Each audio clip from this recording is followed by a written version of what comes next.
Okay, so here's another video. I just wanted to explain 5/7 chords while we're working on listening to them, and I just wanted to review the theory really quick. So here we are in the key of C, C major, Do, Mi, So, Mi, Do. And what do we get when we have a 5/7 chord? You all know this song, right? We have Sol, Ti, Re, Fa is a dominant 7, which brings us home to 1. Alright, so Sol, Ti, Re, Fa. And why do we call it a 5/7 chord? Well, because a 5 chord is going to be Sol, Ti, Re. And if we add 7 up from the root, 1, 2, 3, 4, 5, 6, 7, a Fa to that 5 chord, then that becomes a 5/7 chord. Sol, Ti, Re, Fa. But we're not always going to see it in root position. So a 5/7 chord can also appear in first, second, and third inversions.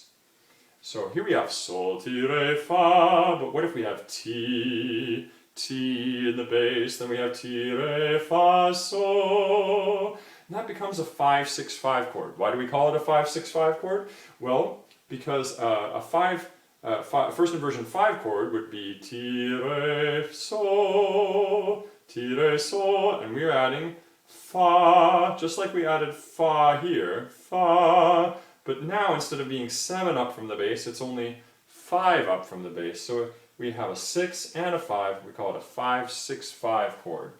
It's a holdover from figured bass, and it lets us talk about voice leading. It gives us a good way to talk about voice leading. In any case, it's a 5/6/5 chord. And then Sol, Ti, Re, Fa, Ti, Re, Fa, Sol. But what if we have Re in the bass? Re, Fa, Sol, Ti, Re, Fa, Sol, Ti. Then it's going to be a 5/4/3 chord.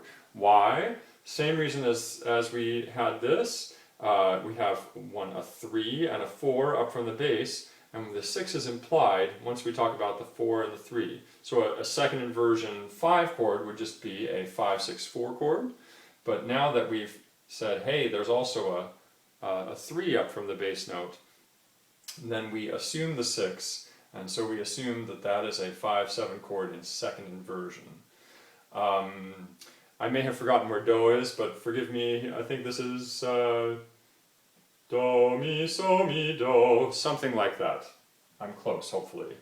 Fa, Sol, Ti, Re. So a 5/4/2 chord is going to have Fa in the bass. Fa, Sol, Ti, Re, Fa, Sol, Ti, Re. So that would be a 5/4/2 chord. Same reason as this is a 5/4/3 chord, the 6 is implied.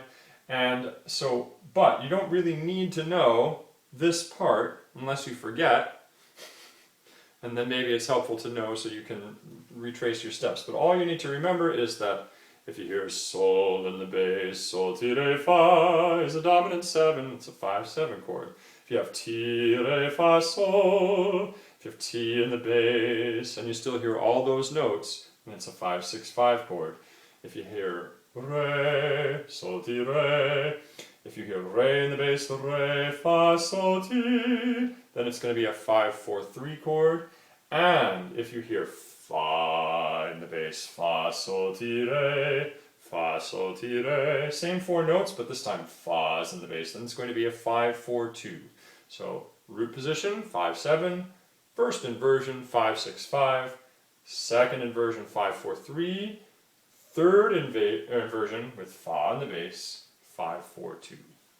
Hope that helps you hear these in context.